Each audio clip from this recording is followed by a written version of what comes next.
Hello friends, ਸਤਿ ਸ਼੍ਰੀ ਅਕਾਲ। ਤਾਂ ਅੱਜ ਅਸੀਂ ਮਿਤੀ 3/11/2020 ਦੀ ਪੈਚ ਸ਼ੀਟ 56 ਕਰਨ ਜਾ ਰਹੇ ਹਾਂ। ਮੈਨੂੰ ਉਮੀਦ ਹੈ ਕਿ ਹਰ ਰੋਜ਼ ਦੀ ਤਰ੍ਹਾਂ ਤੁਸੀਂ ਮੇਰੇ ਨਾਲ ਇਸ ਵੀਡੀਓ ਦੇ ਅਖੀਰ ਤੱਕ ਬਣੇ ਰਹੋਗੇ। ਤਾਂ ਚਲੋ ਸਭ ਤੋਂ ਪਹਿਲਾਂ ਵਿਸ਼ਾ ਪੰਜਾਬੀ ਤੋਂ ਸ਼ੁਰੂ ਕਰਦੇ ਹਾਂ। ਸਭ ਤੋਂ ਪਹਿਲਾਂ ਇਹ ਪੈਰਾ ਪੜ੍ਹਦੇ ਹਾਂ, ਉਸ ਤੋਂ ਬਾਅਦ ਨੀਚੇ ਪੁੱਛੇ ਗਏ ਪ੍ਰਸ਼ਨਾਂ ਦੇ ਉੱਤਰ ਦਿੰਦੇ ਹਾਂ। ਤੁਸੀਂ ਵੀ ਮੇਰੇ ਨਾਲ ਇਹ ਪੈਰਾ ਜ਼ਰੂਰ ਪੜ੍ਹਨਾ। ਕੀੜੀਆਂ ਹਾਰ ਨਹੀਂ ਮੰਨਦੀਆਂ। ਉਹਨਾਂ ਦੇ ਰਸਤੇ ਵਿੱਚ ਜਿਹੜੀ ਵੀ ਰੁਕਾਵਟ ਆਉਂਦੀ ਹੈ ਉਹ ਉਸ ਦਾ ਮੁਕਾਬਲਾ ਕਰਦੀਆਂ ਹਨ। ਜੇ ਤੁਸੀਂ ਕੀੜੀਆਂ ਦੇ ਰਸਤੇ ਵਿੱਚ ਕੋਈ ਰੁਕਾਵਟ ਖੜੀ ਕਰੋ, ਕੋਈ ਵੱਟਾ ਰੱਖ ਦਿਓ ਜਾਂ ਇੱਟ ਖੜੀ ਕਰ ਦਿਓ, ਤਾਂ ਕੀੜੀਆਂ ਵੱਟੇ ਇੱਟ ਦੇ ਉੱਪਰੋਂ ਸੱਜੇ ਪਾਸਿਓਂ ਜਾਂ ਖੱਬੇ ਪਾਸਿਓਂ ਲੰਘਣਾ ਸ਼ੁਰੂ ਕਰ ਦਿੰਦੀਆਂ ਹਨ। ਉਹ ਕਦੇ ਵੀ ਹਾਰ ਕੇ ਵਾਪਸ ਨਹੀਂ ਮੁੜਦੀਆਂ। ਜੇ ਇੱਕ ਰਸਤਾ ਬੰਦ ਹੋ ਜਾਂਦਾ ਹੈ ਤਾਂ ਉਹ ਕੋਈ ਨਾ ਕੋਈ ਦੂਜਾ ਰਸਤਾ ਲੱਭ ਲੈਂਦੀਆਂ ਹਨ। ਉਹ ਜਿੱਥੇ ਪਹੁੰਚਣਾ ਹੁੰਦਾ ਹੈ ਉੱਥੇ ਪਹੁੰਚ ਕੇ ਹੀ ਰਹਿੰਦੀਆਂ ਹਨ। ਅਰਥਾਤ ਉਹ ਇਰਾਦੇ ਦੀਆਂ ਮਜ਼ਬੂਤ ਹੁੰਦੀਆਂ ਹਨ, ਲਕੀਰ ਦੀਆਂ ਫਕੀਰ ਨਹੀਂ ਹੁੰਦੀਆਂ। ਉਹ ਸਿਰਜਣਾਤਮਕ ਹੁੰਦੀਆਂ ਹਨ। ਫਰੈਂਡਸ, ਇਹਦੇ ਵਿੱਚ ਸਾਨੂੰ ਕੀੜੀਆਂ ਦੇ ਦ੍ਰਿੜ ਇਰਾਦੇ ਬਾਰੇ ਦੱਸਿਆ ਗਿਆ ਹੈ ਕਿ ਕੀੜੀਆਂ ਕਦੇ ਹਾਰ ਨਹੀਂ ਮੰਨਦੀਆਂ। ਜੇਕਰ ਉਹਨਾਂ ਦੇ ਰਸਤੇ ਵਿੱਚ ਕੋਈ ਰੁਕਾਵਟ ਆਉਂਦੀ ਹੈ ਤਾਂ ਉਹ ਉਸ ਰੁਕਾਵਟ ਦਾ ਮੁਕਾਬਲਾ ਕਰਦੀਆਂ ਹਨ। ਜੇ ਅਸੀਂ ਉਹਨਾਂ ਦੀ ਰੁਕਾਵਟ ਲਈ ਕੁਛ ਯਾਨੀ ਕਿ ਇੱਟ ਜਾਂ ਫਿਰ ਰੋੜਾ ਪੱਥਰ ਕੁਛ ਵੀ ਰੱਖਦੇ ਹਾਂ ਤਾਂ ਉਹ ਉਹਦੇ ਉੱਪਰੋਂ ਸੱਜੇ ਜਾਂ ਖੱਬੇ ਪਾਸਿਓਂ ਲੰਘ ਜਾਂਦੀਆਂ ਹਨ, ਪਰ ਕਦੇ ਵੀ ਵਾਪਸ ਨਹੀਂ ਮੁੜਦੀਆਂ ਅਤੇ ਆਪਣੀ ਜਗ੍ਹਾ 'ਤੇ ਪਹੁੰਚ ਕੇ ਹੀ ਰਹਿੰਦੀਆਂ ਹਨ। ਸਾਨੂੰ ਵੀ ਸਾਡਾ ਇਰਾਦਾ ਜਿਹੜਾ ਹੈ ਮਜ਼ਬੂਤ ਰੱਖਣਾ ਚਾਹੀਦਾ ਹੈ, ਕਿਉਂਕਿ ਹਮੇਸ਼ਾ ਦ੍ਰਿੜ ਇਰਾਦੇ ਵਾਲੇ ਹੀ ਸਫਲ ਹੁੰਦੇ ਹਨ। ਤਾਂ ਚਲੋ ਹੁਣ ਥੱਲੇ ਪੁੱਛੇ ਗਏ ਪ੍ਰਸ਼ਨਾਂ ਦੇ ਉੱਤਰ ਦਿੰਦੇ ਹਾਂ। ਕੀੜੀਆਂ ਹਾਰ ਕਿਉਂ ਨਹੀਂ ਮੰਨਦੀਆਂ? ਤਾਕਤਵਰ ਹੁੰਦੀਆਂ, ਤੇਜ਼ ਤੁਰਦੀਆਂ, ਇਰਾਦੇ ਮਜ਼ਬੂਤ ਹੁੰਦੇ, ਇੱਕ ਲਾਈਨ ਵਿੱਚ ਚੱਲਦੀਆਂ। ਫਰੈਂਡਸ, ਥਰਡ ਆਪਸ਼ਨ ਸਹੀ ਹੈ। ਉਰੇ ਮਜ਼ਬੂਤ ਬਸ ਜਿਹੜੇ ਗੱਲ ਹੈ ਕਿ ਇੱਥੇ ਮਜ਼ਬੂਤ 2 ਵਾਰ ਲਿਖਿਆ ਹੈ, 1 ਵਾਰ ਹੀ ਆਉਣਾ ਸੀ, ਪਰ ਜਿਹੜਾ ਥਰਡ ਆਪਸ਼ਨ ਆ ਉਹ ਸਹੀ ਹੈ। ਕੀੜੀਆਂ ਇਸ ਕਰਕੇ ਹਾਰ ਨਹੀਂ ਮੰਨਦੀਆਂ ਕਿਉਂਕਿ ਉਹਨਾਂ ਦੇ ਜਿਹੜੇ ਇਰਾਦੇ ਹਨ ਉਹ ਮਜ਼ਬੂਤ ਹੁੰਦੇ ਹਨ। ਪ੍ਰਸ਼ਨ ਨੰਬਰ 2, ਲਕੀਰ ਦਾ ਫਕੀਰ ਹੋਣਾ ਤੋਂ ਕੀ ਭਾਵ ਹੈ? ਦੱਸੇ ਰਸਤਿਆਂ 'ਤੇ ਚੱਲਣਾ, ਲਕੀਰ ਉੱਪਰ ਤੁਰਨਾ, ਫਕੀਰ ਬਣਨਾ, ਲਕੀਰਾਂ ਬਣਾਉਣੀਆਂ। ਫਰੈਂਡਸ, ਫਸਟ ਹੈ ਦੱਸੇ ਰਸਤਿਆਂ 'ਤੇ ਚੱਲਣਾ। ਜਿੱਦਾਂ ਕਿ ਸਾਨੂੰ ਕੋਈ ਰਸਤਾ ਦੱਸ ਦਿੰਦਾ ਹੈ ਅਤੇ ਅਸੀਂ ਉਹਦੇ 'ਤੇ ਵਿਸ਼ਵਾਸ ਕਰਕੇ ਇੱਦਾਂ ਹੀ ਤੁਰਨ ਲੱਗ ਜਾਂਦੇ ਹਾਂ, ਹੈ ਨਾ, ਉਸਨੂੰ ਕਹਿੰਦੇ ਹਨ ਲਕੀਰ ਦਾ ਫਕੀਰ ਹੋਣਾ। ਪ੍ਰਸ਼ਨ ਨੰਬਰ 3, ਹਾਰ ਦਾ ਵਿਰੋਧੀ ਸ਼ਬਦ ਕੀ ਹੋਵੇਗਾ? ਹਾਰ ਦਾ ਵਿਰੋਧੀ ਸ਼ਬਦ ਹਾਰਨਾ, ਜਿੱਤ, ਜਿੱਤਣਾ, ਮੁਕਾਬਲਾ। ਫਰੈਂਡਸ ਦੇਖੋ, ਵੈਸੇ ਹਾਰ ਦਾ ਵਿਰੋਧੀ ਸ਼ਬਦ ਹੈ ਜਿੱਤ, ਪਰ ਜੇ ਤੁਸੀਂ ਕਹੋਗੇ ਉਰੇ ਜਿੱਤਣਾ ਆਏਗਾ ਤਾਂ ਜਿੱਤਣਾ ਵਿਰੋਧੀ ਸ਼ਬਦ ਹੈ ਹਾਰਨਾ ਦਾ। ਉਰੇ ਸਿੰਪਲ ਹਾਰ ਹੈ ਤਾਂ ਇਹਦਾ ਵਿਰੋਧੀ ਸ਼ਬਦ ਹੋਊਗਾ ਜਿੱਤ। ਪ੍ਰਸ਼ਨ ਨੰਬਰ 4, ਕੀੜੀਆਂ ਕਤਾਰ ਵਿੱਚ ਚੱਲਦੀਆਂ ਹਨ, ਇਸ ਦਾ ਇੱਕ ਵਚਨ ਕੀ ਹੋਵੇਗਾ? ਕੀੜੀਆਂ ਕਤਾਰਾਂ ਵਿੱਚ ਚੱਲਦੀਆਂ ਹਨ, ਕੀੜੀ ਕਤਾਰ ਵਿੱਚ ਚੱਲਦੀ ਹੈ, ਕੀੜੀ ਕਤਾਰਾਂ ਵਿੱਚ ਚੱਲਦੀ ਹੈ, ਕੀੜੀ ਸਿੱਧੇ ਰਸਤੇ ਚੱਲਦੀਆਂ ਹਨ। ਫਰੈਂਡਸ, ਫਸਟ ਆਪਸ਼ਨ ਹੈ ਉਹ ਕੀੜੀਆਂ ਕਤਾਰ ਵਿੱਚ ਚੱਲਦੀਆਂ ਹਨ ਦਾ ਬਹੁਵਚਨ ਹੈ। ਸੈਕਿੰਡ ਜਿਹੜਾ ਆਪਸ਼ਨ ਹੈ ਉਹ ਸਹੀ ਹੈ, ਕੀੜੀ ਕਤਾਰ ਵਿੱਚ ਚੱਲਦੀ ਹੈ। ਥਰਡ ਆਪਸ਼ਨ ਗਲਤ ਹੈ ਕਿਉਂਕਿ ਉਰੇ ਕਤਾਰ ਦਾ ਬਹੁਵਚਨ ਕਤਾਰਾਂ ਇਹਨਾਂ ਨੇ ਵਰਤਿਆ ਹੋਇਆ ਹੈ, ਜਦ ਕਿ ਫੋਰਥ ਵਿੱਚ ਇਹਨਾਂ ਨੇ ਕੁਛ ਹੋਰ ਹੀ ਲਿਖ ਰੱਖਾ ਹੈ। ਜਿੱਦਾਂ ਕਿ ਕੀੜੀਆਂ ਕਤਾਰ ਵਿੱਚ ਚੱਲਦੀਆਂ ਹਨ ਦਾ ਵਚਨ ਪੁੱਛਿਆ ਸੀ, ਇੱਕ ਵਚਨ ਪੁੱਛਿਆ ਸੀ, ਇਹਨਾਂ ਨੇ ਲਿਖ ਰੱਖਿਆ ਕੀੜੀਆਂ ਸਿੱਧੇ ਰਸਤੇ ਚੱਲਦੀਆਂ ਹਨ। ਇਹ ਗਲਤ ਹੈ। ਸੈਕਿੰਡ ਆਪਸ਼ਨ ਕੀੜੀ ਕਤਾਰ ਵਿੱਚ ਚੱਲਦੀ ਹੈ ਸਹੀ ਹੈ। ਪ੍ਰਸ਼ਨ ਨੰਬਰ 5, ਜੇਕਰ ਕੀੜੀਆਂ ਸ਼ਬਦ ਨਾਂਵ ਹੈ ਤਾਂ ਵੱਟੇ ਅਤੇ ਇੱਟ ਸ਼ਬਦ ਕੀ ਹੈ? ਪੜ੍ਹਨਾਂਵ, ਨਾਂਵ, ਕਿਰਿਆ, ਵਿਸ਼ੇਸ਼ਣ। ਫਰੈਂਡਸ, ਜਿੱਦਾਂ ਕੀੜੀਆਂ ਨਾਮ ਹੈ ਕਿਸੇ ਵਸਤੂ ਦਾ, ਜੰਤੂ ਦਾ, ਉਸ ਤਰ੍ਹਾਂ ਜਿੱਦਾਂ ਕੀੜੀਆਂ ਜੰਤੂ ਦਾ ਨਾਮ ਹੈ, ਵੱਟੇ ਅਤੇ ਇੱਟ ਵਸਤੂ ਦਾ ਨਾਮ ਹੈ। ਇਸ ਕਰਕੇ ਇਹ ਕੀ ਹਨ? ਇਹ ਨਾਮ ਹਨ। ਤਾਂ ਪੰਜਾਬੀ ਵਿਸ਼ਾ ਪੂਰਾ ਹੋ ਗਿਆ ਹੈ। ਹੁਣ ਆਪਾਂ ਪੜ੍ਹਦੇ ਹਾਂ ਵਿਸ਼ਾ ਗਣਿਤ। ਪ੍ਰਸ਼ਨ ਨੰਬਰ 1, ਹੇਠ ਦਿੱਤੀਆਂ ਸਾਰਣੀਆਂ ਵਿੱਚੋਂ ਕਿਹੜੀ ਸੰਖਿਆ ਸਾਰਣੀ ਸਭ ਤੋਂ ਛੋਟੀ ਸੰਖਿਆ ਦਰਸਾ ਰਹੀ ਹੈ? ਊੜੇ ਵਿੱਚ ਦਹਾਈ 9, ਇਕਾਈ 9, ਐੜੇ ਵਿੱਚ ਦਹਾਈ 7 ਇਕਾਈ 9। ਈੜੀ ਵਿੱਚ ਦਹਾਈ 6 ਇਕਾਈ 9। ਸੱਸੇ ਵਿੱਚ ਦਹਾਈ 9 ਇਕਾਈ 8।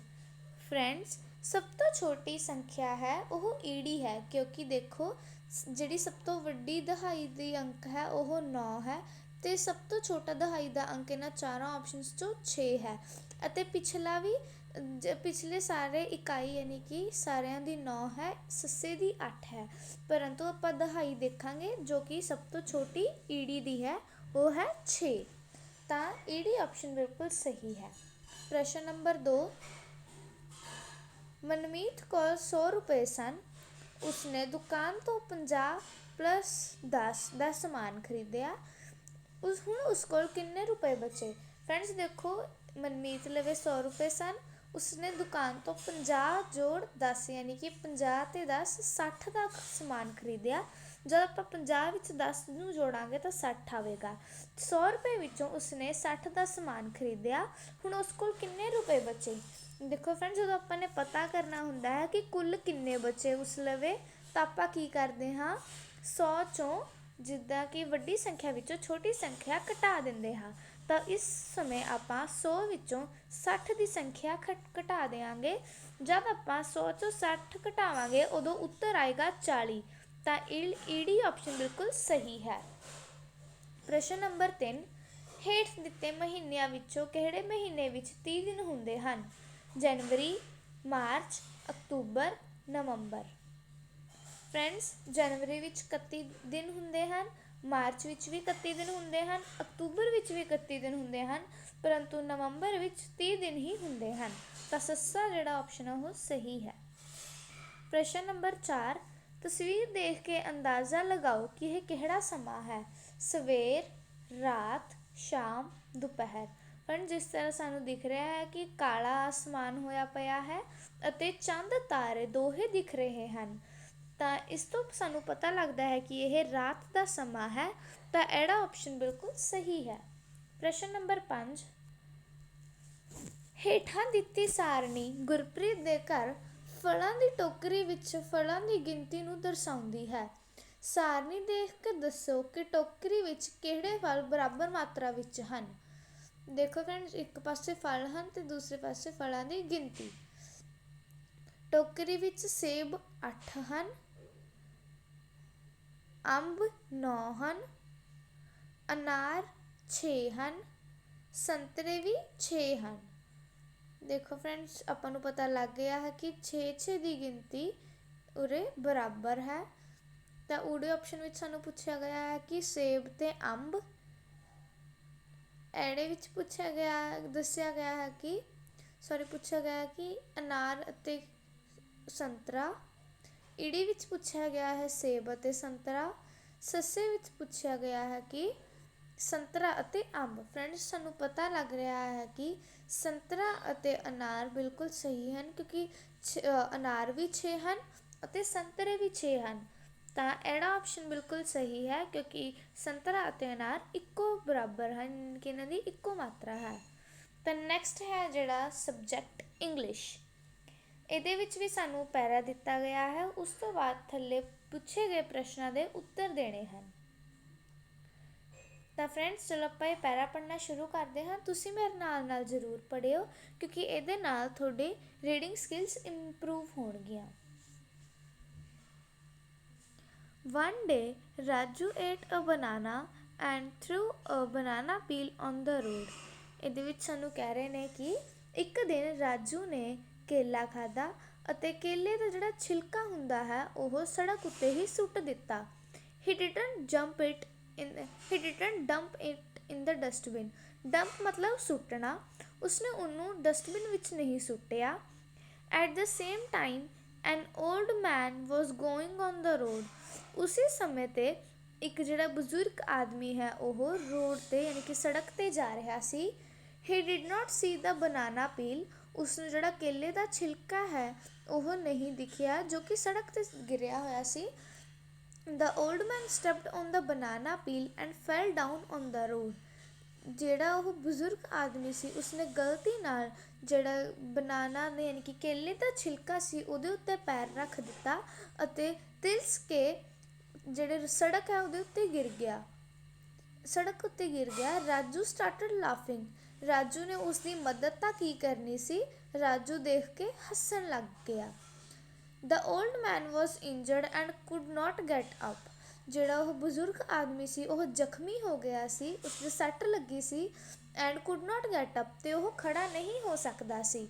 ਰਾਜੂ ਰਿਅਲਾਈਜ਼ ਹਿਸ ਮਿਸਟੇਕ, ਫਿਰ ਉਸਨੂੰ ਆਪਣੀ ਗਲਤੀ ਦਾ ਅਹਿਸਾਸ ਹੋਇਆ। He helped the old man to get up and took him to the hospital, ਉਸਨੇ ਕੀ ਕੀਤਾ, ਉਸ ਬਜ਼ੁਰਗ ਆਦਮੀ ਦੀ ਮਦਦ ਕੀਤੀ, ਉਸਨੂੰ ਖੜਾ ਕੀਤਾ ਅਤੇ ਉਸਨੂੰ ਹੌਸਪੀਟਲ ਯਾਨੀ ਕਿ ਹਸਪਤਾਲ ਵਿੱਚ ਲੈ ਗਿਆ। ਨਾਓ ਹੀ ਆਲਵੇਜ਼ ਥਰੋਜ਼ ਦ ਬਨਾਨਾ ਪੀਲ ਇਨ ਦ ਡਸਟਬਿਨ, ਹੁਣ ਉਸ ਤੋਂ ਬਾਅਦ ਉਹ ਹਮੇਸ਼ਾ ਜਿਹੜਾ ਕੇਲੇ ਦਾ ਛਿਲਕਾ ਹੈ ਉਹ ਡਸਟਬਿਨ ਵਿੱਚ ਹੀ ਸੁੱਟਦਾ ਹੈ। ਚਲੋ ਇਹਦੇ ਵਿੱਚ ਸਾਨੂੰ ਦੱਸਿਆ ਗਿਆ ਹੈ ਕਿ ਸਾਨੂੰ ਜਿਹੜਾ ਕੇਲੇ ਦਾ ਛਿਲਕਾ ਹੈ ਜਾਂ ਕੋਈ ਵੀ ਛਿਲਕਾ ਸਾਨੂੰ ਇੱਦਾਂ ਹੀ ਨਹੀਂ ਸੁੱਟ ਦੇਣਾ ਚਾਹੀਦਾ, ਸਾਨੂੰ ਗੰਦਗੀ ਵੀ ਨਹੀਂ ਫੈਲਾਉਣੀ ਚਾਹੀਦੀ ਕਿਉਂਕਿ ਇਸ ਦੇ ਨਾਲ ਕਿਸੇ ਨੂੰ ਨੁਕਸਾਨ ਹੋ ਸਕਦਾ ਹੈ। ਜਿਸ ਤਰ੍ਹਾਂ ਉਹ ਬਜ਼ੁਰਗ ਆਦਮੀ ਗਿਰੇ ਸਨ ਉਸ ਦੀ ਥਾਂ ਕੋਈ ਹੋਰ ਵੀ ਗਿਰ ਸਕਦਾ ਹੈ, ਠੀਕ ਹੈ। ਤਾਂ ਸਾਨੂੰ ਕਦੇ ਵੀ ਇੱਦਾਂ ਦਾ ਕੰਮ ਨਹੀਂ ਕਰਨਾ ਚਾਹੀਦਾ। ਫਲ ਖਾ ਕੇ ਹਮੇਸ਼ਾ ਜਿਹੜਾ ਉਸਦਾ ਛਿਲਕਾ ਹੁੰਦਾ ਹੈ ਉਹ ਡਸਟਬਿਨ ਵਿੱਚ ਹੀ ਸੁੱਟਣਾ ਚਾਹੀਦਾ ਹੈ। ਚਲੋ ਇਸ 'ਤੇ ਹੁਣ ਆਪਾਂ ਕੁਐਸਚਨਸ ਕਰਦੇ ਹਾਂ। What did Raju throw on the road, Raju ਨੇ ਸੜਕ ਉੱਤੇ ਕੀ ਸੁੱਟਿਆ। ਫਰੈਂਡਸ ਜਿਸ ਤਰ੍ਹਾਂ ਤੁਸੀਂ ਦੇਖ ਸਕਦੇ ਹੋ ਕਿ ਏ ਦੇ ਵਿੱਚ ਇਹ ਸੇਬ ਦੇ ਛਿਲਕੇ ਹਨ, ਬੀ ਦੇ ਵਿੱਚ ਤਰਬੂਜ ਦੇ ਛਿਲਕੇ ਹਨ, ਸੀ ਦੇ ਵਿੱਚ ਕੇਲੇ ਦੇ ਛਿਲਕੇ ਹਨ ਅਤੇ ਡੀ ਦੇ ਵਿੱਚ ਮੂੰਗਫਲੀ ਦੇ ਛਿਲਕੇ ਹਨ। ਤਾਂ ਸਾਨੂੰ ਪਤਾ ਹੈ ਕਿ ਰਾਜੂ ਨੇ ਸੜਕ ਉੱਤੇ ਕੀ ਸੁੱਟਿਆ ਸੀ, ਕੇਲੇ ਦਾ ਛਿਲਕਾ, ਤਾਂ ਸੀ ਆਪਸ਼ਨ ਬਿਲਕੁਲ ਸਹੀ ਹੈ। ਨੈਕਸਟ ਕੁਐਸਚਨ, ਹੂ ਰਿਅਲਾਈਜ਼ ਹਿਸ ਮਿਸਟੇਕ, ਰਾਜੂ, ਦ ਓਲਡ ਮੈਨ, ਬੋਥ, ਨੋਨ। ਫਰੈਂਡਸ ਇਹਦੇ ਵਿੱਚ ਸਾਨੂੰ ਪੁੱਛਿਆ ਗਿਆ ਹੈ ਕਿ ਕਿਹਨੇ ਆਪਣੀ ਜਿਹੜੀ ਗਲਤੀ ਦਾ ਅਹਿਸਾਸ ਕੀਤਾ, ਰਾਜੂ, ਦ ਓਲਡ ਮੈਨ, ਬੋਥ, ਨਨ। ਫਰੈਂਡਸ ਸਾਨੂੰ ਪਤਾ ਹੈ ਕਿ ਗਲਤੀ ਰਾਜੂ ਤੋਂ ਹੋਈ ਸੀ ਤਾਂ ਰਾਜੂ ਨੂੰ ਆਪਣੀ ਗਲਤੀ ਦਾ ਅਹਿਸਾਸ ਵੀ ਹੋ ਗਿਆ ਸੀ, ਤਾਂ ਰਾਜੂ ਹੈ ਜਿਹੜਾ ਉਹ ਸਹੀ ਉੱਤਰ ਹੈ। We should dump peels of fruits and vegetables in a water tank, road, flower pot, dustbin. Friends ਇਹਨਾਂ ਨੇ ਕਿਹਾ ਹੈ ਕਿ ਸਾਨੂੰ ਆਪਣੇ ਜਿਹੜੇ ਪੀਲਸ ਯਾਨੀ ਕਿ ਛਿਲਕੇ ਹਨ ਉਹ ਕਿੱਥੇ ਸੁੱਟਣੇ ਚਾਹੀਦੇ ਹਨ, ਫਰੂਟਸ ਅਤੇ ਵੈਜੀਟੇਬਲਸ ਯਾਨੀ ਕਿ ਫਲ ਅਤੇ ਸਬਜ਼ੀਆਂ ਦੇ ਛਿਲਕੇ ਕਿੱਥੇ ਸੁੱਟਣੇ ਚਾਹੀਦੇ ਹਨ, ਵਾਟਰ ਟੈਂਕ ਯਾਨੀ ਕਿ ਪਾਣੀ ਦੇ ਕਿਸੇ ਟੈਂਕਰ ਵਿੱਚ, ਸੜਕ ਉੱਤੇ, ਫਲਾਵਰ ਪੋਟ ਯਾਨੀ ਕਿ ਗੁਲਦਸਤੇ ਵਿੱਚ ਜਾਂ ਡਸਟਬਿਨ ਵਿੱਚ। ਫਰੈਂਡਸ ਸਾਨੂੰ ਪਤਾ ਹੈ ਕਿ ਸਾਨੂੰ ਜਿਹੜੇ ਸਬਜ਼ੀਆਂ ਅਤੇ ਫਲਾਂ ਦੇ ਛਿਲਕੇ ਹਨ ਉਹ ਕਿੱਥੇ ਸੁੱਟਣੇ ਚਾਹੀਦੇ ਹਨ, ਡਸਟਬਿਨ ਵਿੱਚ। The opposite of laughing is, laughing ਯਾਨੀ ਕਿ ਹੱਸਣਾ ਦਾ ਉਲਟ ਸ਼ਬਦ ਕੀ ਹੋਏਗਾ, smiling, weeping, joking, dancing.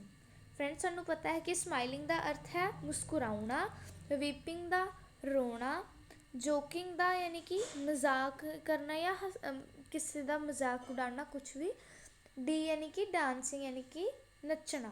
Friends ਸਾਨੂੰ ਪਤਾ ਹੈ ਕਿ ਲਾਫਿੰਗ ਦਾ ਜਿਹੜਾ ਆਪੋਜ਼ਿਟ ਵਰਡ ਹੈ ਉਹ ਕੀ ਹੈ, ਵੀਪਿੰਗ ਯਾਨੀ ਕਿ ਰੋਣਾ। ਲਾਫਿੰਗ ਹੱਸਣਾ, ਵੀਪਿੰਗ ਰੋਣਾ।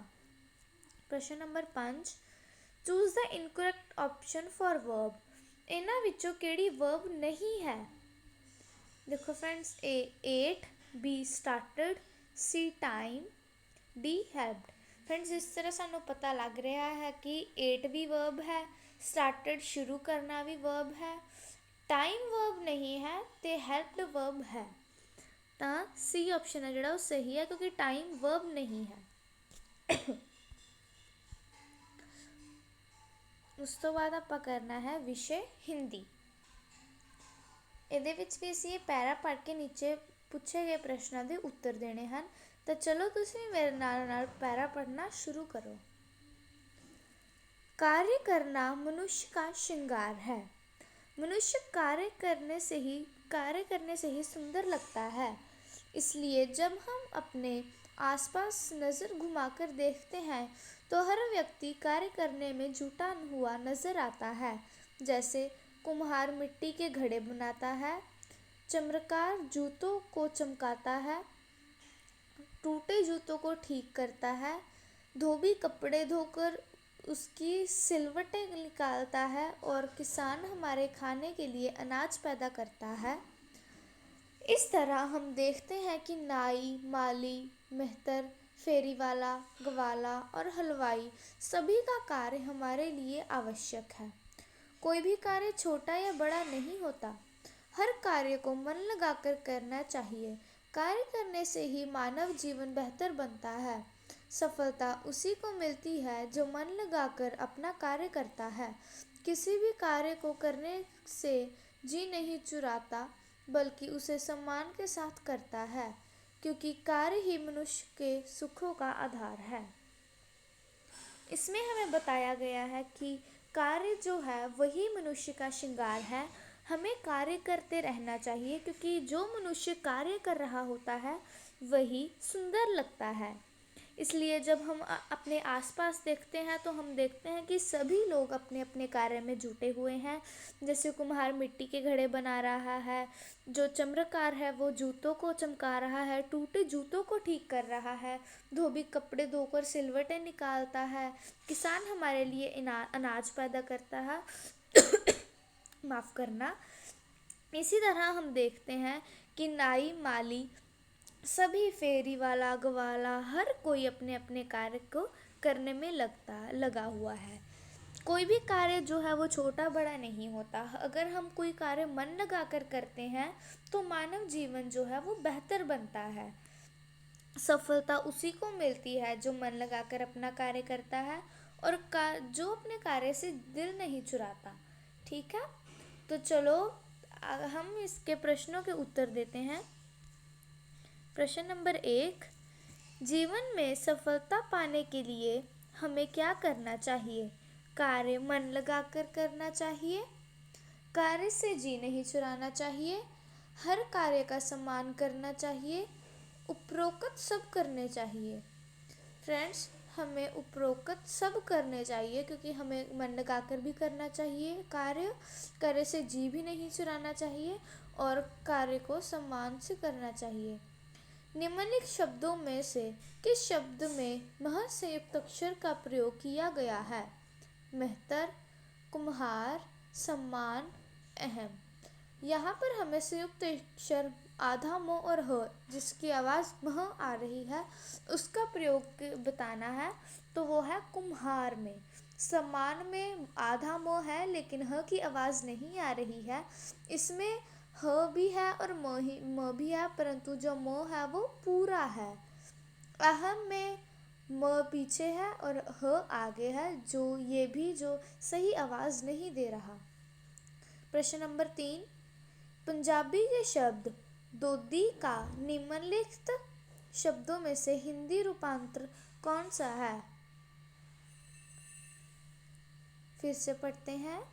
पंजाबी के शब्द दोदी का निम्नलिखित शब्दों में से हिंदी रूपांतरण शब्द कौन सा है? कुम्हार, हलवाई, गवाला, कोई नहीं। गवाला, जिसे हम पंजाबी में दोदी कहते हैं, उसे हम हिंदी में गवाला कहते हैं। कुम्हार जो मिट्टी के बर्तन बनाता है, हलवाई जो मिठाइयाँ बनाता है। कपड़ों की सिलवटें निकालकर उसे साफ व सुंदर बनाने वाले को डैश कहते हैं। कुम्हार, धोबी, नाई, ललारी। फ्रेंड्स, सही उत्तर है धोबी, क्योंकि कुम्हार है जो वो मिट्टी के बर्तन घड़े बनाता है। धोबी उसे सिलवटें निकालकर उसे साफ व सुंदर बनाता है। नाई जो है वो बाल काटने का काम करता है। ललारी जो कपड़ों को रंग देता है। तो सही उत्तर है धोबी। चमरकार शब्द का क्या अर्थ है? कपड़े का काम करने वाला, दूध का काम करने वाला, अनाज पैदा करने वाला, चमड़े का काम करने वाला। फ्रेंड्स, चमरकार का असली अर्थ है चमड़े का काम करने वाला। तो हमारा हिंदी विषय पूरा हो गया है। नेक्स्ट है वातावरण सिक्ख्या। प्रश्न नंबर 1, समझदार बच्चे ਵਿੱਚ ਹੇਠ ਲਿਖੀਆਂ ਵਿੱਚੋਂ ਕਿਹੜੀ ਆਦਤ ਨਹੀਂ ਹੁੰਦੀ? हर रोज़ दंद साफ करना, ਪਾਣੀ ਦੀ ਦੁਰਵਰਤੋਂ ਨਾ ਕਰਨਾ, ਹਰ ਰੋਜ਼ ਨਹਾ ਕੇ ਸਕੂਲ ਆਉਣਾ, ਦੂਜੇ ਬੱਚਿਆਂ ਨਾਲ ਝਗੜਾ ਕਰਨਾ। ਫਰੈਂਡਸ, ਦੂਜੇ ਬੱਚਿਆਂ ਨਾਲ ਝਗੜਾ ਕਰਨਾ, ਕਿਉਂਕਿ ਜੋ ਹਰ ਰੋਜ਼ ਦੰਦ ਸਾਫ਼ ਕਰਦਾ ਹੈ ਉਹ ਵੀ ਸਮਝਦਾਰ ਹੈ, ਜਿਹੜਾ ਨਹਾ ਕੇ ਸਕੂਲ ਜਾਂਦਾ ਹੈ ਉਹ ਵੀ ਸਮਝਦਾਰ ਹੈ, ਅਤੇ ਜਿਹੜੀ ਪਾਣੀ ਦੀ ਦੁਰਵਰਤੋਂ ਨਹੀਂ ਕਰਦਾ ਉਹ ਵੀ ਸਮਝਦਾਰ ਹੈ। ਪਰੰਤੂ ਜਿਹੜਾ ਦੂਸਰੇ ਬੱਚਿਆਂ ਨਾਲ ਝਗੜਾ ਕਰਦਾ ਹੈ ਉਹ ਮੂਰਖ ਹੈ, ਉਹ ਸਮਝਦਾਰ ਨਹੀਂ ਹੈ। ਤਸਵੀਰ ਸੰਕੇਤ ਦਿੰਦੀ ਹੈ, ਇੱਕ ਉਂਗਲ, ਚੁੱਪ ਹੋ ਜਾਓ, ਦੂਰ ਚਲੇ ਜਾਓ, ਮੈਂ ਜਿੱਤ ਗਿਆ। ਫਰੈਂਡਸ, ਇੱਕ ਉਂਗਲ ਦਾ ਸੰਕੇਤ ਇਹ ਬਿਲਕੁਲ ਵੀ ਨਹੀਂ ਦੇ ਰਹੀ ਹੈ, ਇਹ ਦੇ ਰਹੀ ਹੈ ਚੁੱਪ ਹੋ ਜਾਓ। ਦੀਪੂ ਦੇ ਭਰਾ ਦਾ ਵਿਆਹ ਹੈ, ਮਿਠਾਈ ਬਣਾਉਣ ਲਈ ਕਿਸ ਨੂੰ ਬੁਲਾਉਣਾ ਪਵੇਗਾ? ਦੁਕਾਨਦਾਰ, ਮੋਚੀ, ਹਲਵਾਈ, ਡਾਕਟਰ। ਫਰੈਂਡਸ, ਜਿਸ ਤਰ੍ਹਾਂ ਤੁਹਾਨੂੰ ਪਤਾ ਹੈ ਕਿ ਦੁਕਾਨਦਾਰ ਜਿਹੜਾ ਦੁਕਾਨ ਚਲਾਉਂਦਾ ਹੈ, ਮੋਚੀ ਜਿਹੜੇ ਜੁੱਤਿਆਂ ਨੂੰ ਠੀਕ ਕਰਦਾ ਹੈ, ਹਲਵਾਈ ਜੋ ਮਿਠਾਈਆਂ ਬਣਾਉਂਦਾ ਹੈ, ਡਾਕਟਰ ਜੋ ਦਵਾਈ ਦਿੰਦਾ ਹੈ। ਫਰੈਂਡਸ, ਹਲਵਾਈ ਬਿਲਕੁਲ ਸਹੀ ਉੱਤਰ ਹੈ। ਪ੍ਰਸ਼ਨ ਨੰਬਰ 4, ਇਹਦੇ ਵਿੱਚ ਸਾਨੂੰ ਪੌਦਿਆਂ ਦੇ ਨਾਮ ਦਿੱਤੇ ਗਏ ਹਨ ਇੱਕ ਪਾਸੇ, ਅਤੇ ਦੂਸਰੇ ਪਾਸੇ ਲਿਖਿਆ ਹੈ ਕਿ ਜਿਸ ਖੇਤਰ ਵਿੱਚ ਮਿਲਦਾ ਹੈ। ਬਦਾਮ ਕਸ਼ਮੀਰ ਅਤੇ ਹਿਮਾਚਲ ਪ੍ਰਦੇਸ਼ ਵਿੱਚ ਮਿਲਦਾ ਹੈ। ਫਰੈਂਡਸ, ਮਿਲਦਾ ਤਾਂ ਸਾਰੇ ਕਿਤੇ ਹੈ, ਕਹਿਣ ਦਾ ਮਤਲਬ ਕਿ ਉਗਾਇਆ ਜ਼ਿਆਦਾਤਰ ਕਿੱਥੇ ਜਾਂਦਾ ਹੈ? ਨਾਰੀਅਲ ਕੇਰਲ ਅਤੇ ਗੋਆ, ਕਿੰਨੂ ਪੰਜਾਬ, ਸੰਤਰਾ ਮਹਾਰਾਸ਼ਟਰ। ਅੱਗੇ ਪ੍ਰਸ਼ਨ ਹੈ, ਸੂਚੀ ਨੂੰ ਧਿਆਨ ਵਿੱਚ ਰੱਖਦੇ ਹੋਏ ਦੱਸੋ ਕਿ ਰਾਜੂ ਛੁੱਟੀਆਂ ਵਿੱਚ ਘੁੰਮਣ ਲਈ ਗਿਆ ਤੇ ਉਸਨੇ ਉੱਥੇ ਬਹੁਤ ਵੱਡੀ ਗਿਣਤੀ ਵਿੱਚ ਨਾਰੀਅਲ ਦੇ ਪੌਦੇ ਦੇਖੇ। ਇਸ ਦਾ ਮਤਲਬ ਰਾਜੂ ਘੁੰਮਣ ਲਈ ਗਿਆ ਹੋਵੇਗਾ ਹਿਮਾਚਲ ਪ੍ਰਦੇਸ਼, ਗੋਆ, ਪੰਜਾਬ, ਮਹਾਰਾਸ਼ਟਰ। ਫਰੈਂਡਸ, ਜਿਸ ਤਰ੍ਹਾਂ ਸਾਨੂੰ ਦੱਸਿਆ ਕਿ ਜਿਹੜਾ ਨਾਰੀਅਲ ਹੈ ਉਹ ਕੇਰਲ ਅਤੇ ਗੋਆ ਵਿੱਚ ਮਿਲਦਾ ਹੈ, ਤਾਂ ਉਹ ਕਿੱਥੇ ਗਿਆ ਹੋਵੇਗਾ? ਗੋਆ। ਹਿਮਾਚਲ ਪ੍ਰਦੇਸ਼ ਵਿੱਚ ਤਾਂ ਬਦਾਮ ਮਿਲਦੇ ਹਨ, ਪੰਜਾਬ ਵਿੱਚ ਕਿੰਨੂ ਅਤੇ ਮਹਾਰਾਸ਼ਟਰ ਵਿੱਚ ਸੰਤਰਾ। ਪ੍ਰਸ਼ਨ ਨੰਬਰ 5, ਕਿਹੜੇ ਜੁੱਟ ਵਾਲੇ ਜੰਤੂਆਂ ਤੋਂ ਅਸੀਂ ਪੀਣ ਲਈ ਦੁੱਧ ਪ੍ਰਾਪਤ ਕਰਦੇ ਹਾਂ? ਗਾਂ ਬੱਕਰੀ, ਗਾਂ ਘੋੜੀ, ਬੱਤਖ ਮੱਛੀ, ਭੇਡ ਚਿੜੀ। ਫਰੈਂਡਸ, ਸਾਨੂੰ ਪਤਾ ਹੈ ਕਿ ਅਸੀਂ ਦੁੱਧ ਕਿਹਦੇ ਤੋਂ ਲੈਂਦੇ ਹਾਂ? ਗਾਂ ਅਤੇ ਬੱਕਰੀ ਤੋਂ। ਜ਼ਿਆਦਾਤਰ ਗਾਂ ਅਤੇ ਬੱਕਰੀ ਦਾ ਦੁੱਧ ਪੀਤਾ ਜਾਂਦਾ ਹੈ। ਗਾਂ ਦੁੱਧ ਦਿੰਦੀ ਹੈ, ਪਰੰਤੂ ਘੋੜੀ ਦਾ ਦੁੱਧ ਅਸੀਂ ਪੀਂਦੇ ਨਹੀਂ। ਬੱਤਖ ਅਤੇ ਮੱਛੀ ਦੁੱਧ ਨਹੀਂ ਦਿੰਦੀਆਂ, ਨਾ ਹੀ ਭੇਡ ਅਤੇ ਚਿੜੀ ਦਿੰਦੀਆਂ ਹਨ। ਤਾਂ ਊੜਾ ਆਪਸ਼ਨ ਹੈ ਜਿਹੜਾ ਸਹੀ ਹੈ। ਫਰੈਂਡਸ, ਤਾਂ ਅੱਜ ਦੀ ਪੈਸ ਸ਼ੀਟ ਕੰਪਲੀਟ ਹੋ ਗਈ ਹੈ। ਮੈਨੂੰ ਉਮੀਦ ਹੈ ਕਿ ਇੱਕ ਵਾਰ ਤੁਸੀਂ ਇਸ ਨੂੰ ਖੁਦ ਵੀ ਕਰਕੇ ਜ਼ਰੂਰ ਦੇਖੋਗੇ। Okay friends, bye, have a nice day.